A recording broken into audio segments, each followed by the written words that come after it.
Sulit ang gimmick sa tag-init kung sasabayan ng food trip. Kung pupunta kayo sa Bicol Region, bakit di subukan ang mga sizzling hot na putahing Bicolano? Maki-food trip kay Nelson Canla.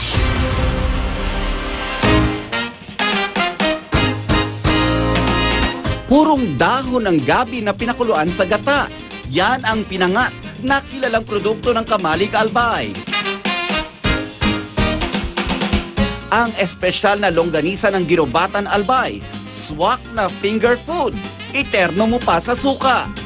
Kung trip nyo naman ang iba't ibang klase ng luto ng noodles, tikman ang pamosong kinalas ng Naga City, Camarines Sur. At ang pansit bato ng Bayan ng Bato sa Camarines Sur rin. Tip ng mga Bicolano, masarap itong iterno sa dinuguan. Panlaban naman ng Camarines Norte ang tinuktok. Dahon ng gabi na niluto sa gata na may sili at pinalamanan ng crab meat. Nakatatakam din ang ginataang baluko na pambato ng mga taga-Sorsogon. Tahong ito na niluto sa gata at nilagyan ng spices. Isa rin sa mga kilalang Bicolano dish ang kinunot o giniling na karne ng pagi. At niluto sa gata at hinaluan ng sili at malunggay. Siyempre, hindi mawawala ang sikat na Bicol Express. Ang mga putahing ito, ilan lang sa pwedeng tikman habang namamasyal sa Bicol. Kung sa Negros Oriental naman magagawi.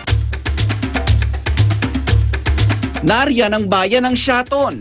Bukod sa nagagandahang beach, paboritong balikan ng mga turista ang adobo na may carrots at patatas.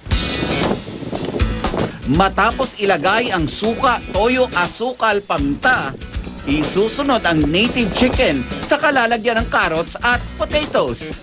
At matapos ang 10 minuto, ang pamamasyal sa magagandang tanawin sa Pilipinas, tiyak na mas sasarap kung sasabayan ng Pinoy food trip.